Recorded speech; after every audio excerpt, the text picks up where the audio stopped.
Reporting.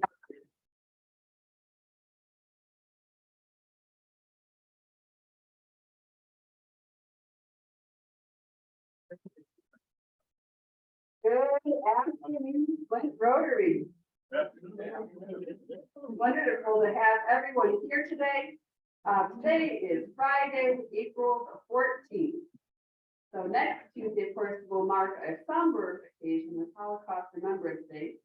But today is Orthodox Good Friday for anybody who may be celebrating that. It is also National Gardening Day. Look up at the sky day.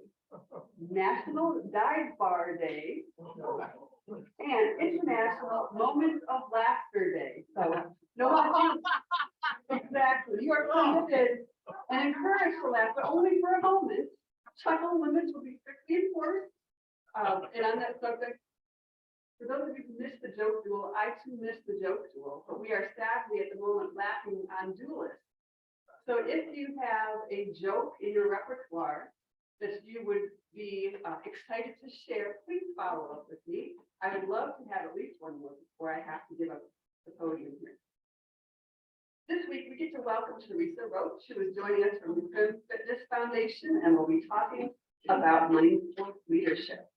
But before we get to that, let's start with the Pledge of Allegiance. I pledge allegiance to the flag of the United States of America, to the republic which stands one nation under God, indivisible, liberty and justice for all. And as Rotarians, we attempt to live by the four-way test of the things we think, say, or do. Is it true? Is it fair, all concerned? Will it build goodwill and better friendships?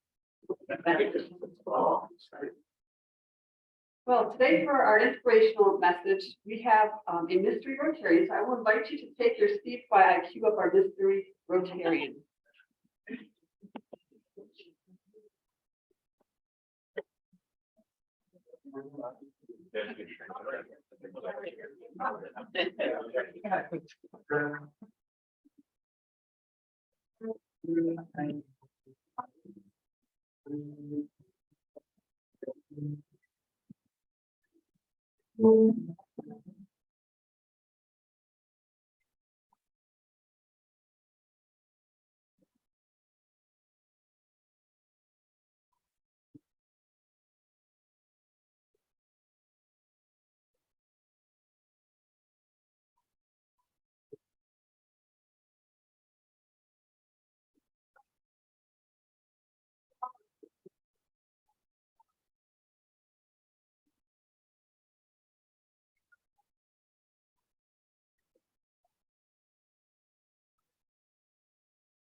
No longer a mystery, I'm back.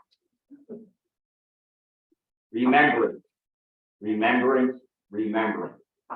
As I've shared before in the past, the good, the bad, and the ugly, more than the title of a movie.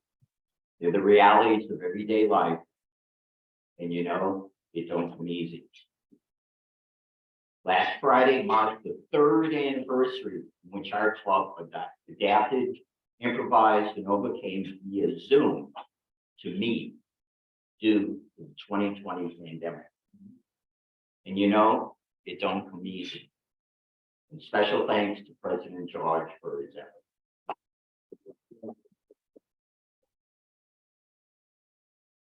April 9, 2021, the club celebrated its 1st anniversary from Zoom, learning from the past, addressing the present, and preparing the future.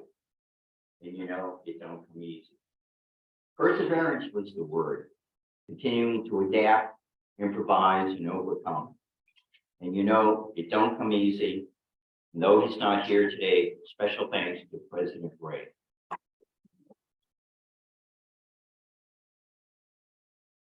Then the blending of the virtual and the in-person. And you know, it don't come easy. But he did it, not here today. But special thanks to President Pye.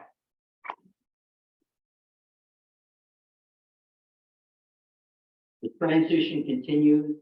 The opportunities of change continues. The gathering of the Rotary Club of Flint continues. And you know, it don't come easy. And special thanks to President Elizabeth.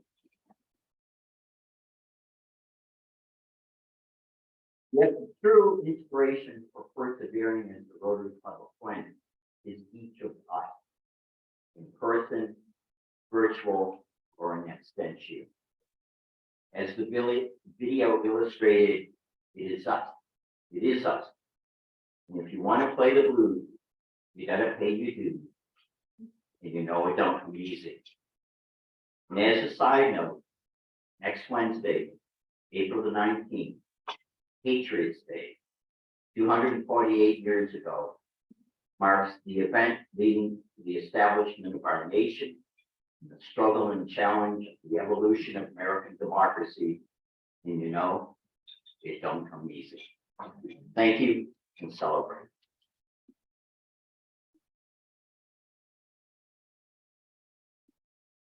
Thank you very much, Rob and George, for the handicap event. Please continue to enjoy your lunch, and we'll reconvene in just a little bit.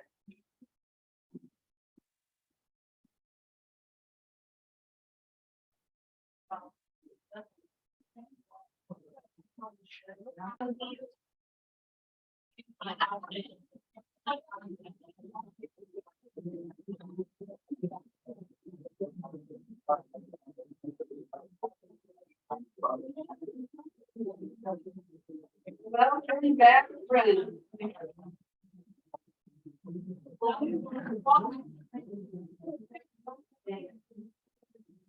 All right, you've got several announcements today, so I'm going to go ahead and get us rolling here. The first is just a reminder that we have an opportunity for service that's coming up in just a little over a month. Jim Richardson has been coordinating with Edible Flint, and on May the 20th, they're looking for Rotarian volunteers. And I did clear this, you can even have little people in your life, you can bring them along like I do. So it will be, I know me and Miles will be there, and whoever else from our friends who wants to join. I'm sure that there's several of you have already signed up, but if you have not yet and you are available that morning, it's going to be helping to put together this plant packet for distribution for Edible Flint. So there's different portions of the day. You don't have to do the entire thing. I think we're going to be starting off at Walker Farms bright and early, about 7:30 or so.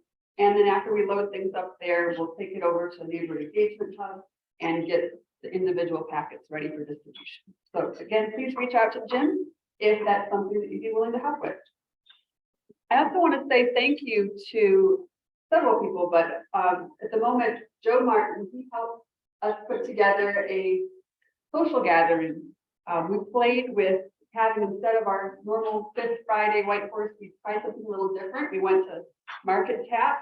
And several of us hung out there, had a good time, and it was nice change of scenery, some good company, and even ran into some people that led to other connections. So it was really cool, and glad for everybody who came, and thanks again for everybody who helped put that together. We are going to have an opportunity for another social outing. It's going to be the third Thursday of this month, and it's going to be at the Flint Institute of Art. Marissa Pierce, who's one of our board members, shared that FIA is having kind of a Thursday late night sort of thing. And so we thought, well, that'd be a cool gathering. And so on Thursday, April the 20th, just for an hour from 6:30 to 7:30, we're going to meet up at the Flint Institute of Art. And Tracy Glass, the director there, will be giving a talk all about a particular glass piece by Dale Chihuly. And so there will also be some glass art themed cocktails or mocktails available for sale if you wish to partake in that. And again, so it's a cool opportunity to hang out with Rotarians. The galleries are going to be open afterwards as well, so you can stay around longer than that if you so choose. And at this time, I'd also like to invite up Al Tucker. He is our assistant governor for Area 7 of District 6330. I can remember the name of the district today. So come on up. He's got his. Put my dog in, I can probably talk from here, but just we have in Greater Flint Sunrise, we have a golf scramble. It's going to occur as they indicated there, the morning, Friday, July 21st. It's our principal means of raising funds for scholarships and a community grant that benefit the children of Tennessee. So if any golfers in this group would like to enjoy a round of golf at Sugar Bush, maybe win a trophy, and at the same time help the kids of Genesee, please let me know. We'd love to get you up there as a corporate sponsor, which has a course included. Or the other opportunity to participate, if you want your name in front of the various golfers. We do have team green sponsorship too, where you'll have a sign on either one of the greens or one of the two guys. So if you have any questions, you can contact me, or if you just want to know something about it, you can ask the gal here County, who knows it from her days. All right. It's a great event. You see, I got testimonial here. All right, thanks very much, Al. And just for the folks on Zoom who might not have heard, the highlights are that you can see that the golf scramble for Greater Flint Sunrise is going to be July 21st. And if you are interested in participating or perhaps doing a corporate sponsorship, you can contact Al Tucker. I also want to share with you an update of an opportunity from the Flint Public Library. For those of you who were here a few years ago when the library was doing their big campaign for the renovation of their building, Art Club actually made a substantial donation towards that. And there's now a Rotary Club of Flint room as part of the children's section of the library. So we've got a long-standing relationship with the library. They're also a key partner on our district literacy project. So they reached out to me and to President-elect Anne Marie to see whether Rotarians would be interested in coming to a fundraising breakfast. They're seeing whether our club might potentially be interested in filling a table. The breakfast is free. The implication, of course, is that you're willing to make a contribution towards the library's efforts. So the breakfast is going to be Monday, June 5th. I believe that the food opens up at 7:45 and the program is going to occur at 8:30 in the morning. If you check your schedules over the next week and let me know, is that something that you'd be interested in personally attending? You know, I don't want to commit our club if folks don't have the availability this time, but if it is something that seems worthwhile for you and you'd be willing to participate in, you wouldn't mind just letting me know sometime over the next week so I can get back with them about that. I see Dawn is queued up here, and she assures me she has $1 for the red cup.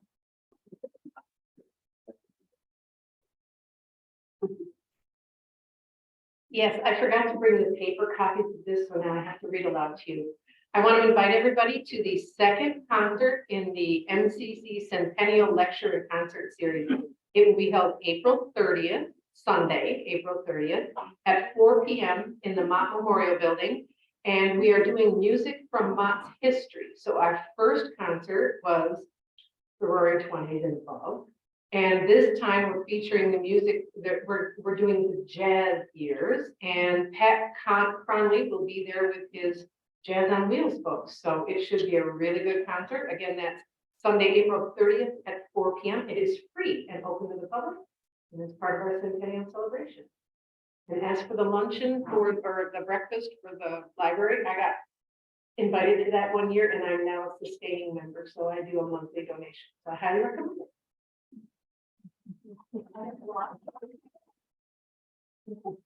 Thanks for that plug. All right, so the only other announcement I have is really more of a request. And that is, we've had a couple of Rotarians step up over the last few months in order to be the monthly fellowship chair, to be the person who kind of recruits who does the setup and take down inspirational message for that month. We've got it covered for the remainder of April, but we are looking for people to step up who would be willing to coordinate the scheduling for May and June. And it should be a little bit of an easier list because there's only, I think, 3 meetings in May. I know Marie's traditionally done June. If you're still willing, then that's awesome. But if anybody in particular is willing to step forward and claim May, that would be very much appreciated. Any other announcements from the floor? Okay, well then let's, any health or welfare updates? Everybody's here, so that's a good thing. All right, we do have several guests to welcome today, and I would like to start by inviting my guest, Emily Dorr, to stand up and wave to the room here. Emily happens to be in Market Tap the same time the Rotary crew was, and she reached out and said, hey, I'd be interested in that. So I'm really glad you're here today.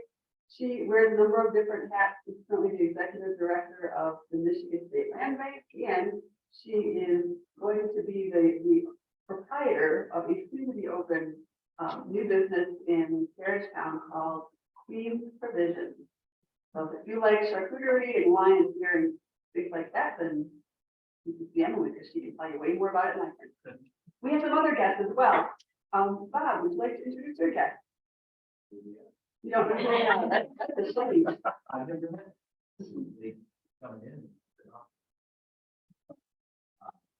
Yes, from Kathy Jerry.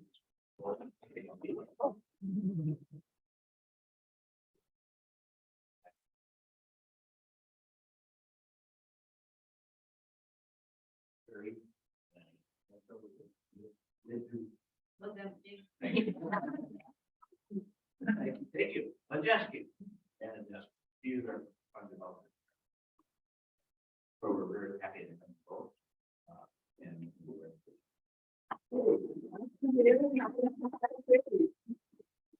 And we already had a chance to meet or acknowledge our district governor. All right, I don't believe we have any guests online today.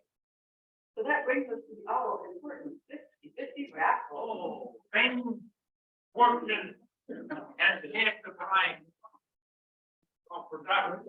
Bobby, maybe a gallon and a half for our.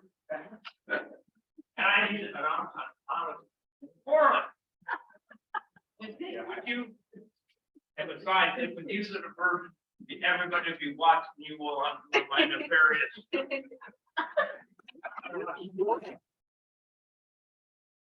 No worries about her being truthworthy, because I raised her. Yeah, carefully stir the pot. All right, for third try, ticket number 714768. Oh, that's me. That's Don. Wow. Would you draw the second? Wait a minute, remember, we're taking volunteers, Rob. Oh, and the room got deadly. All right, second try, 714825. Right.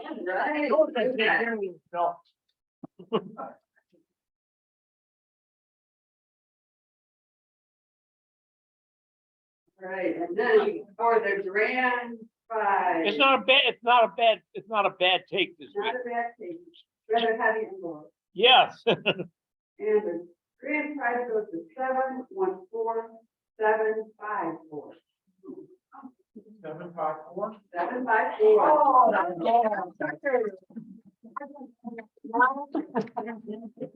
You don't. Put that to the foundation. All right, thank you very much.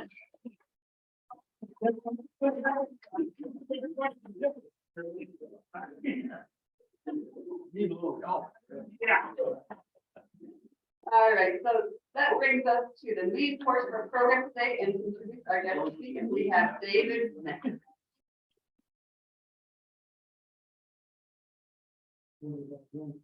Thank you very much.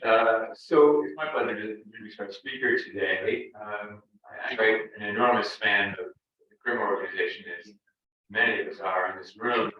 And they have certainly played a huge part in the health and development of our community, with not only the race every year, but what they do throughout the year, which we're going to hear more about in just a moment too. But to bring us that is Teresa Roach. Teresa Roach is first and foremost an advocate for healthy, mindful, and equitable communities. She has worked at the CRIM Fitness Foundation for the last 12 years, advocating for healthier communities through policy, systems, and built environment change. Teresa is an associate director of the CRIM's Mindful Flint initiative, increasing access to trauma-informed mindfulness-based programming that supports the mental well-being of Flint and Genesee County. She believes that mindfulness can help individuals navigate the challenges of civic engagement and deeply engage in the community building with others. Teresa is a Flint native and graduate of Hamady High School. She received her undergraduate degree from Central Michigan University and her master's from Saginaw Valley State University. Please welcome our guest, Teresa Roach.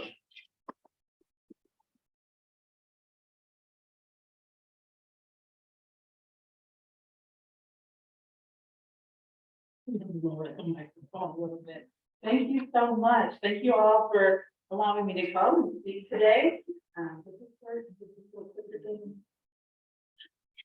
right. Well, thank you so much for having me today. Thank you for that great introduction. I really appreciate it. And so, as David said, I'm from the CRIM Fitness Foundation, and yes, we have a new race director. We'll be making an announcement soon, so hopefully everybody will be excited to hear that. I know that's something that everybody's interested in.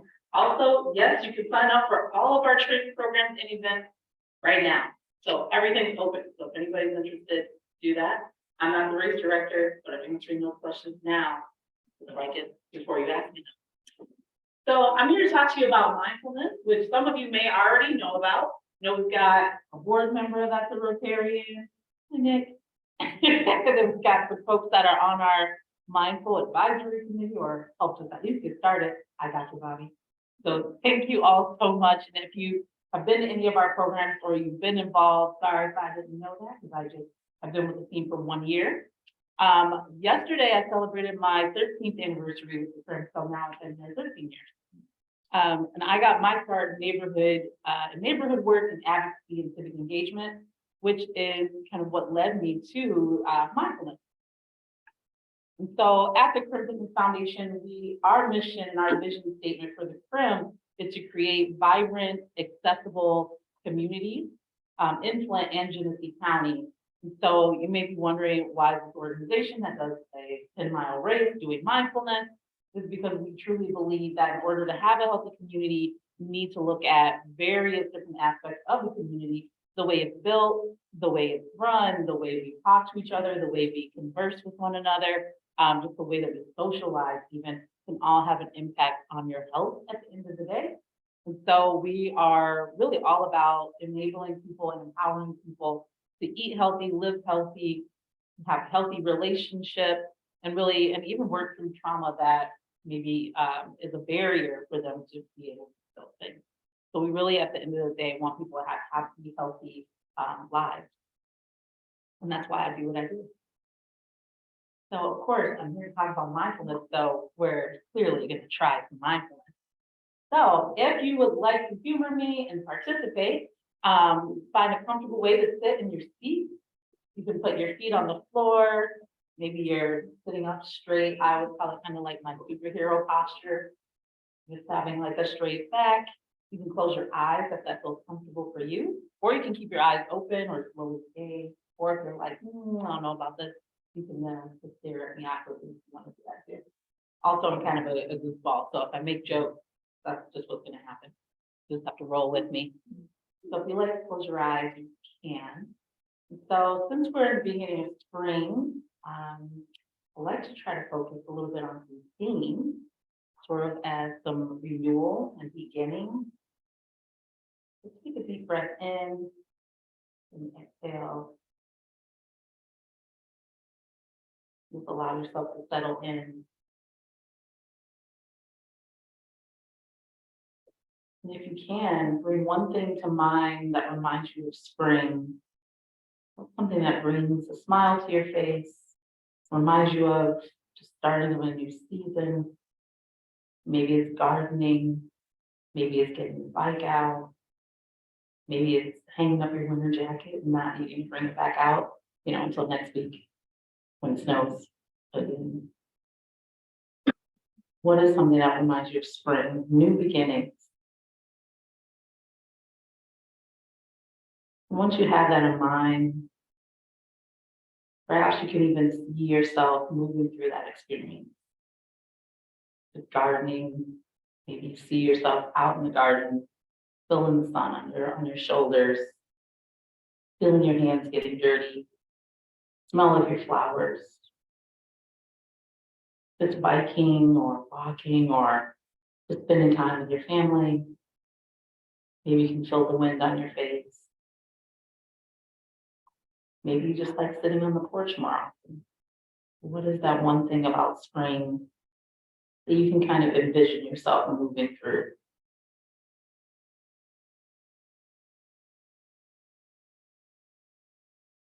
And if your mind wanders away and you start thinking about what you need to do next or after this or before this, that's okay. Everybody's going to do that at some point.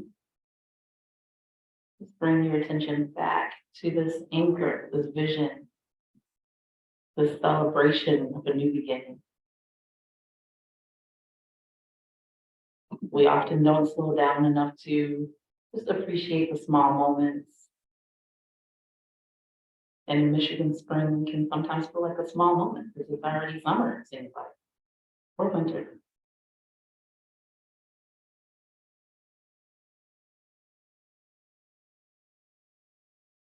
Making sure that we're breathing. And as we kind of get ready to close, maybe bring to mind, okay, so with this new season approaching, new beginnings approaching, maybe what's one intention that you'd like to carry forward with you? Maybe you'd like to just notice the flowers, notice the change in the nature. Maybe your intentions are to spend more time with your family. Maybe you have some intentions for getting the kids out of the house more often, the grandkids, or just yourself, maybe your dog. What's your intention for really just stepping into the season and enjoying it?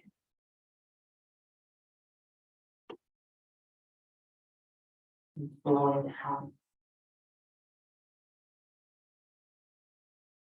And as we close, can start to bring your attention back to the room. Maybe even wiggling your fingers and toes or stretching. Maybe take a big breath in. And open your eyes and come back to the space. Yes. So we tend to do that with everybody. We do shorter practices. Sometimes we trick people into mindfulness a little bit. We call it a mindful arrival or a moment to settle in. So if you have a meeting that you're going to and everybody, oh, I just got here, oh, it's so busy, car traffic, oh, let's just take a minute to settle in. Okay, how's everybody doing? All right. So sometimes you can get people who are even kind of skeptical, just take a beat. That's what you can call it too. Let's just take a beat before we start our meeting. You don't have to call it mindfulness. It's just giving people the space to stop and think about what they're going to do next. So for Flint and for the CRIM, we really approach mindfulness as a movement for the whole city. So we're thinking of it as Mindful Cities Flint initiative. We're actually flying out to California at the end of this month to meet lots of people all over the country who are doing mindfulness. And a lot of times we get to go up to people from Chicago, San Francisco, United Kingdom, say, hi, we're from Flint, we do mindfulness. Which is really exciting and kind of cool. It's a really kind of proud moment. So we are all about creating thriving individuals, organizations, communities, and giving people the skills that they need to manage difficult situations and conversations.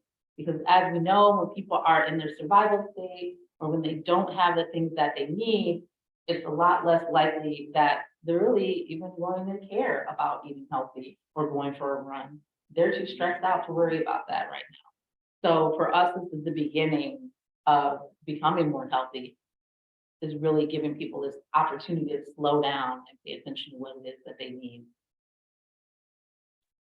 So just a few notes, I won't read all of it to you, but we've been working on mindfulness at the CRIM since 2011. We started off with the schools. You know, we wanted to just go in and work with the kids. So kids really have it down. If you ask the kid in the Flint community schools, they probably know what mindfulness is. They probably know what yoga is. They know all about it. They can tell you. We had kindergartners sitting still for 3 minutes, just breathing. So if they can do it, you can do it. But we started off just in a few select Flint schools and then really grew from there, expanding it to more schools, to the schools outside of the city, and then looking at how can we grow this to the whole city, to adults. Because we realized we were coming in and working with kids and they were really receiving it well, but the teachers were still really stressed out.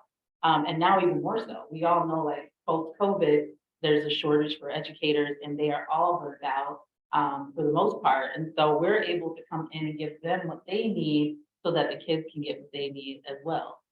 And so by the time we got to 2022, we're like, you know what, we need to do this in sectors. We need to do this in all 5 sectors. We need to make this a community-wide effort. And so for us, Mindful Flint is built on compassion and respect, kindness, just being intentional.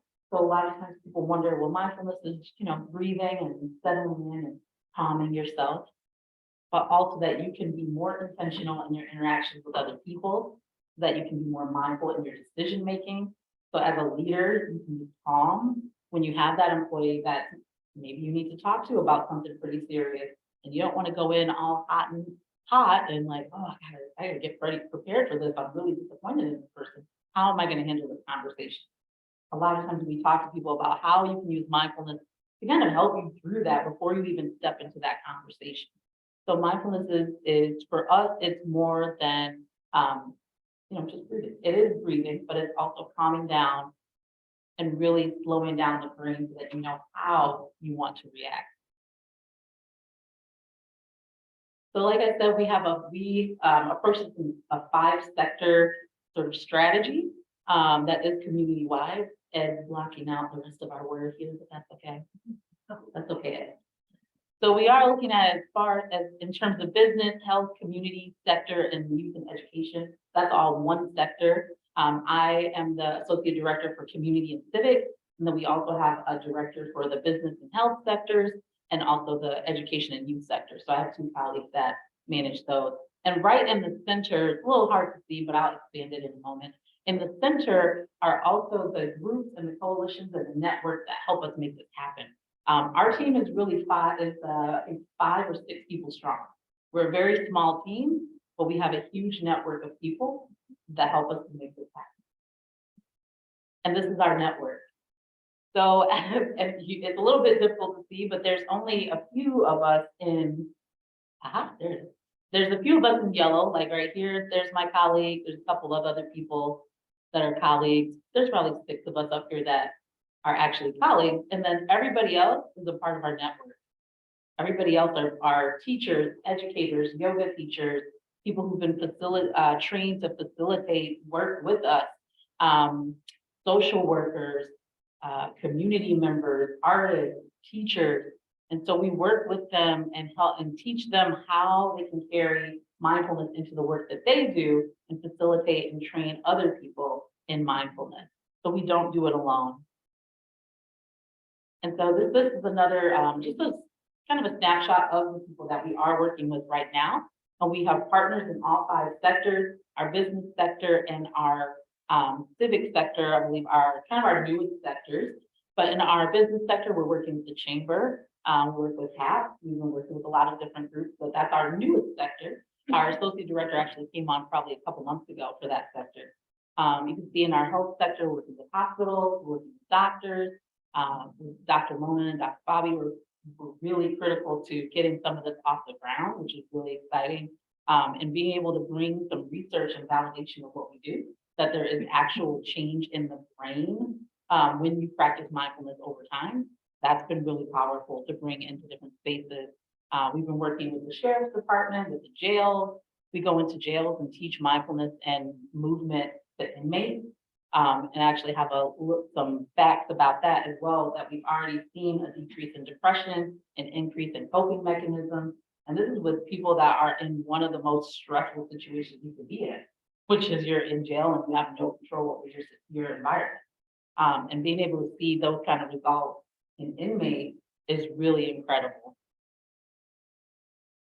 We also have some national partners. So we've been working with Brown University. We work with the National League of Cities.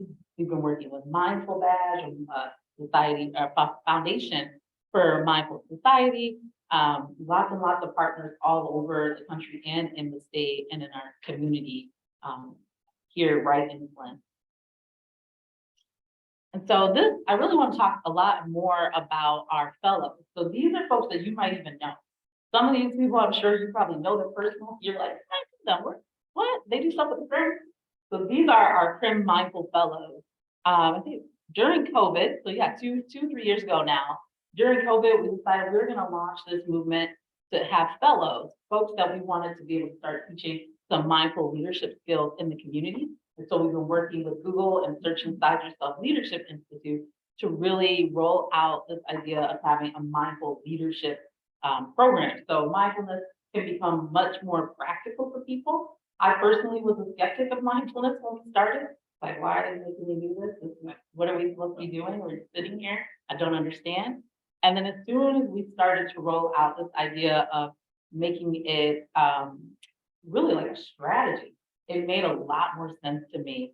And so a lot of these folks they've trained for, I think we trained for about a year or two before we started going out to teach. And so now you might see them in the community actually teaching businesses, workplaces, teachers, different kind of groups, all about how can you incorporate mindfulness into your leadership skills.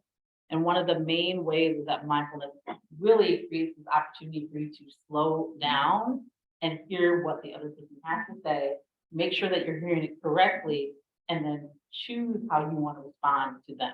And that is often a full day or 2 half-day workshops. So we're not going to do that today because it's a day-long workshop.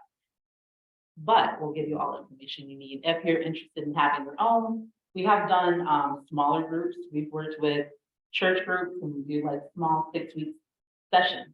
We've worked with major companies and just did a whole day-long workshop. So we're really good at and comfortable with customizing things for people as well. And we're excited because we're going to be doing some work with Hurley with 100, I think we're doing nursing students, I believe. I'm not the health sector director, but we're going to be working with Hurley and have 100 people that are going to go through this together so that we can have some research of how does this affect over long term the success of some people in our medical fields. So they're all going to do it together, which I think is pretty incredible. So when we think about our Search Inside Yourself leadership structure, you can see that leadership is at the top and mindfulness is at the bottom. Everything we're doing is to raise your self-awareness, your own ability to manage your responses and your behaviors, and then giving you some tools and empathy and skills to become a better leader.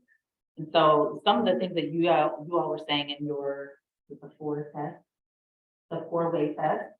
So some of those questions you had in the 4-way test, very, very similar to mindfulness. Thinking about, is this going to be beneficial? Is the way that I'm approaching this and talking about this going to be helpful? Is this going to impact the community? Those are the types of things that people who practice mindfulness think through all of the time. There's also a lot of similarities to just like recovery programs, leadership programs, empathy programs. You'll begin to see there's a lot of connection, but the way that you really bring it all home is that you sit with it, practice it as much or as little as you need to. But our research has been finding that just 12 minutes can change the way your brain works. And all of this is rooted in research. Since the 1990s, research has gone wild. I know these are little bitty tiny numbers, but 1990s over here. So that's 1990, this is 2018. And so since then, I think this is about 2007. Yeah, 2007, it started to just kind of take off. What happened there? I'm not quite sure. Because I've only been doing this for a year, but I can find out. But a lot has just kind of boomed right then. And I think maybe there just became more of a medical look at it, being able to do some scans of people's brains to be able to see if there is actual physical changes to the body when you slow down, breathe, and pay attention to what it is you want to do next. And it's not as easy as it sounds, because we've all been driving and doing things, and somebody just picks us up and we're like, oh, look, that's not very mindful, but we all do it. It's really, really normal. It's human. And our brains are programmed to do that for a reason. Like, our brains do the things they do in order to protect us and keep us safe. But sometimes somebody cutting off in traffic might not be that big, might not be life-threatening, or getting an email from your boss, maybe not life-threatening, but we might respond that way in our body. And then this is just a snapshot of the different kind of benefits that we've seen over time of practicing mindfulness, which is really an increase in your focus, an increase in your innovation and being able to work with people, collaboration. You're able to talk more successfully across different belief systems. People who are on opposite spectrums have an easier time communicating with each other. And also your stress and your anxiety starts to go down. And we started to see that people are more likely to come to work. They're less likely to be sick because they're not being burnt out, they're not tired, because they're taking that time to stop and take a breath and say, oh, this is too much for me right now. Which a lot of times we don't do that. A lot of times we just go, go, go, go, go. And so this is just a snapshot of some of the engagement that we've had so far. And you all can obviously read that, so I won't read everything up there. But one of the areas that we've had the most engagement has been in our schools, because it's been one of the longest running. But we've been working with about 5,200 kids since we started. And so we're slowly starting to ramp up in the other areas as well, looking at 3,800 adults in our community sector, working with 48 organizations. That's my sector, so if anybody's ever interested in working with us, you call me. Unless I guess if you're in business or health sector, but a lot of people start by calling me because I'm out in the community the most, and then usually I'll hand you off to somebody else if it makes sense. Working with pediatric residents at Hurley, working with first responders, with police, with the city. So we really have been ramping up over the last few years, and a lot of that goes back to that network that we have. Every time we decide we're going to move or do something new or different or expand, we typically have an annual meeting. We bring all the people in our network together. We hear what they have to say, and we respond to what the community is telling us. Again, there's only 6 of us on the team. So in order to make this happen, we work with lots of people in the community. And again, just some of our pilot site impacts, which I think is really interesting and that is a little more tangible and specific. Being able to see that 100% of the City of Flint residents that we asked, is this helpful? They all said, yeah, this is helpful. Which is surprising to me because I was a skeptic. So I'm like, really, everybody likes it? But everybody likes it. And it goes to show, not often do you have somebody who's saying, well, do you want to just slow down and take a break? Not many people are asking you to just sit still. I don't know how many people here have responsibilities in the world, but most people are not asking you to just like take a break. And so a lot of people like, this is really amazing. Thank you so much. And we went down to DTE and Energy to the company and even offered some training for them. And 95% of their staff said, this is really beneficial. This is an excellent presentation. I can actually use this in my real job, in my real life. Yeah, one of the quotes, I just wanted to read one of the quotes from the business sector was the ideas that were shared can be, the ideas that I learned today, I can actually share with my team, with my coworkers, and more creatively navigate stressful situations. So someone at BTE business, it's very like practical, it's not all, sometimes people, oh, it's touchy feely. No, people are, I can actually use this to be able to navigate some things a little bit easier. And then again, just some more snapshots of what we've done or how it's actually been working. Just been for our students, we've seen even their cognitive success has gone up. So being able to do these things with the kids before they have tests. We've had schools say, can you come back when we do M-Steps so that we can have our students do mindfulness and breathing and yoga before they have a test? Because they're decreasing their anxiety and their stress so that when they go to take the test, they score better. Are we changing anything about what they've been educated in? No. But are we allowing them to get out of their survival state of their brain and more into their just more into their executive function side of the brain so that they're able to actually think and not be stressed. So it's really difficult for people to learn at school or as adults if you're tired, you're hungry, you're stressed, or you feel socially disconnected. Those are the things we found have been major indicators of people just not being able to be as successful as they could be. And then the program that I think is really exciting because it's in the sector that I'm the lead of, is a project that we've done with Flint first responders. The Flint Fire Department reached out to the CREM and asked us if we could do some work with them because they had had suicide. And so they said, well, what do we do? We're having suicides, we're having occupational trauma, we're having all this stress. What do we do? We've done all these trainings. What else can we do? Let's try mindfulness. Let's try mindfulness-based stress reduction or resilience training. And 94% of the people that went through that training found that it was helpful and satisfying. Well, they were satisfied. 88% found that it was relevant to their job and their personal lives. That's a number I felt like, okay, that makes sense. 88%. So we still have some skeptics out there, but people gave it a try. So 88% people said, this is going to help me later in my life. Another slide.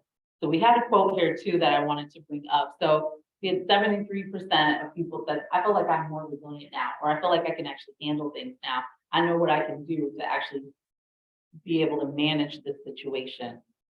And so one of the quotes that we had here was one of our first responders said, we fall back on our training, and I would love to see more of our officers have the opportunity to engage in this training, to understand that while we might all experience stress and trauma on the job, we are all the authors of our own journey with this, and we can tap into resources like mindfulness. So this is really a resource for all people. And so kind of getting to what we have that we can offer for this group, if you go to our website, if you call me or you look at the flyers that are on the table, so there's an annual report on the table to give you a little bit more insight into what we do throughout the whole organization, and then also in the mindfulness team. And then there's a little postcard on the table as well with some free yoga classes.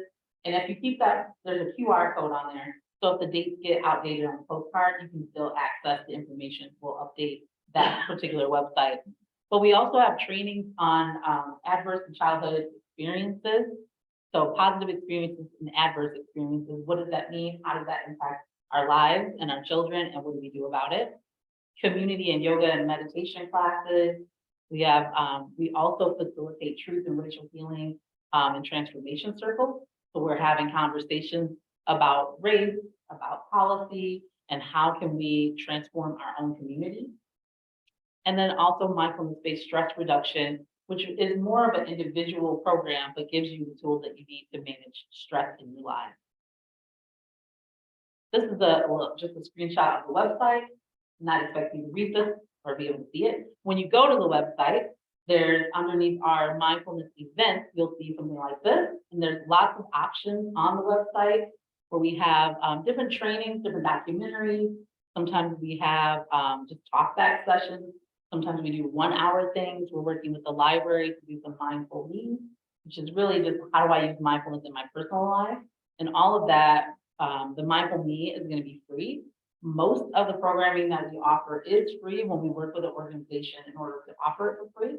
And so if you all have any interest in posting anything, working on anything, please let us know. If you don't have a budget, we'll find a budget. We're at the Crim and we don't like to say no. We often are like, okay, well, not right now, but we'll do it. We'll make it work. So if you have any interest in doing that, please let me know and we can make it happen. And then this is our team, sort of. We're missing one person or two people. We're missing two people and one person retired. This is our team. So I will say thank you for now. But I will say there are some things on the table. We are doing a couple of things that I think are really interesting that we could list here. Is this that we're doing some work with the City of Flint Police right now in the Black community, which is really interesting. We hadn't gotten that into this slide presentation yet, but we're talking about the relationship between the Black community and the police in America and in Flint. And we're using mindfulness to really ground that and root that in some kind of stress management, because that is can be traumatic for people to have to talk about. We are also looking at how do we have conversations between doctors and patients? How do we have conversations between parents and children? How can mindfulness help people facilitate these conversations that can be really difficult and traumatizing? And how do you keep yourself in your body in the present moment without going all the way to the future and imagining, well, I think they're going to say this in response to that. Often that is the case is, oh, I have to have this hard conversation. This person's probably going to say this because I'm going to say that. And you start mapping it out and having this future plan of what the conversation is going to be like. Mindfulness gives you this opportunity to stop and say, okay, how about I be in the moment and I know what I want to talk about and I just respond to that and I don't future plan. So yeah, I hope that that was helpful. I hope that was interesting. And if you have any questions, I'm going to be here. I'll probably show up at the meetings every once in a while. Thank you so much for inviting me.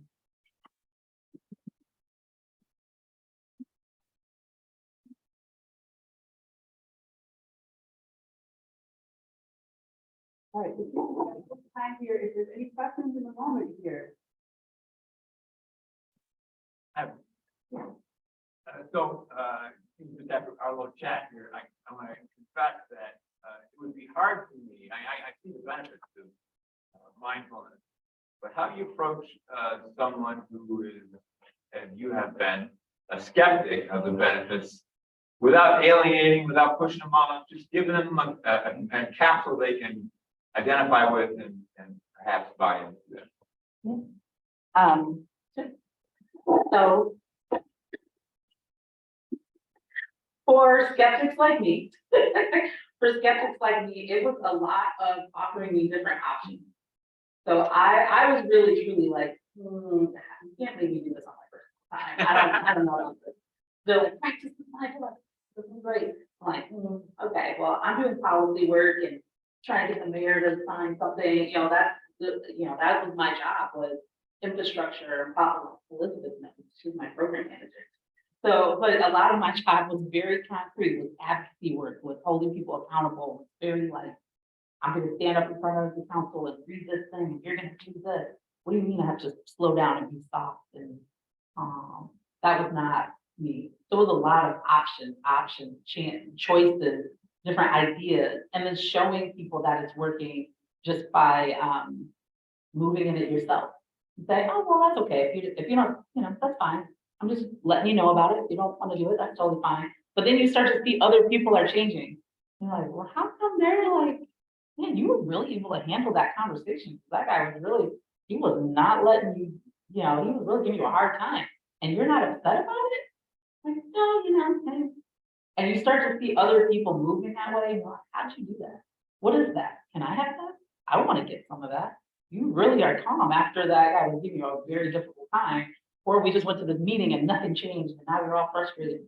So, or you're working with your kid and they're like having a meltdown and you're like, how did that parent handle that without like also melting down? And a lot of it is mindfulness. So with the skeptics and with myself, it was really just seeing it in a lot of different ways and a lot of different structures and a lot of different options. So sitting and listening to music and some mindfulness techniques, not for me. Some of them I'm like, that doesn't work for me. I don't want to sit still for 45 minutes and listen to nice soft music. That doesn't work for me personally. I can do, if I want to do my 5 minutes, cool, love it. I mean, there's even a meditation online that, I already asked that the red cup is not a swear jar, but I'm not gonna swear, but there is a mindfulness meditation on YouTube where it's all like, they're like swearing on it. And it's like, let this, let the stuff go, don't kill the ass, blah, blah, blah. And it's funny and it's interesting, but it's another way that somebody might access it. Somebody else might be like, oh, this is funny, like it's tongue in cheek. That might be for their personality. Somebody else might be like, I want 45 minutes of calm and very spa-like, I want that. Somebody else, I want the funny tongue in cheek person saying, let that crap go. That may be more your style. Some people practice mindfulness just by breathing and moving. So you can have mindful movement. Maybe you go for walks and that's your mindful moment. So it doesn't always have to be what we think it is or what we think we've seen on TV or a magazine where it's sitting still and like that's not what we do. It can be a range of things. And again, just like 12 minutes can change the brain. If you go for a walk and you're just like, I'm just gonna be quiet on my walk. That can change the way you respond to stuff over time. And it's really just practice and practice and practice. So then when you do get into these situations where you're really activated or you're really stressed, you can go back to something that you've been practicing over time, which is very similar to if you have kids or pets or a class or facilitate meetings. If you have that one, if you are a meeting facilitator and okay, I'm gonna have that meeting hijacker, they're always there. Okay, that's all right. I've been facilitating meetings for 15 years and I have this one trick that I always use. It's really just having it available to you and knowing that you can use it. But I would say like, if you are like, I don't know, you look at apps, look at books, the Search Inside Yourself book by a guy from Google wrote, that was the turning point for me. It was really, really practical because it was written by people in the tech industry. And so it was very like, here's how you can use it. This is the thing, you're not gonna keep score. That was one thing that I said in the very beginning. I was like, how do I know I'm getting better? It's very logical, very, very, I don't know, literal kind of person. I'm a very literal person. So I'm like, so how do I know I'm improving? How do I score myself? Like I wanted to get a good grade. But that's not a thing. So. Good answer. Thank you. Yeah. Thank you so very much, Teresa. Thank you. Let's thank you. As one additional way of thanking you, Teresa, the club has made a donation this evening for the eradication of polio. Nice. And you know what? Fun little fact, I was looking at the information from Rotary International, and there has, as of March, there has not been a single case of viral polio, not even in Afghanistan so far this year. And that's the first time that's happened. So, keep it up. Want to say thank you to everybody who was part of today's meeting, putting it together. For David, for introducing our speaker, for Rob and assistance from George for our inspirational message and a look back. Jerry Needle for doing double duty, both with setup and takedown and also with the bulletin notes today. And of course, Fred, ably assisted by Lauren for the raffle today. Please do join us next Friday. We'll be back again here at the food bank. And at that point, we're going to be hearing from Pam Bailey from the YMCA. As you may have heard, they've got quite a nifty little building project going on downtown. And so I have a feeling we're going to get a chance to hear a bit more about that. But in the meantime, I hope you go forth and enjoy this beautiful spring weather while you can. This moment is the only one we've got. So enjoy it to the next. And I'll see you next week. We're adjourned. Thank you.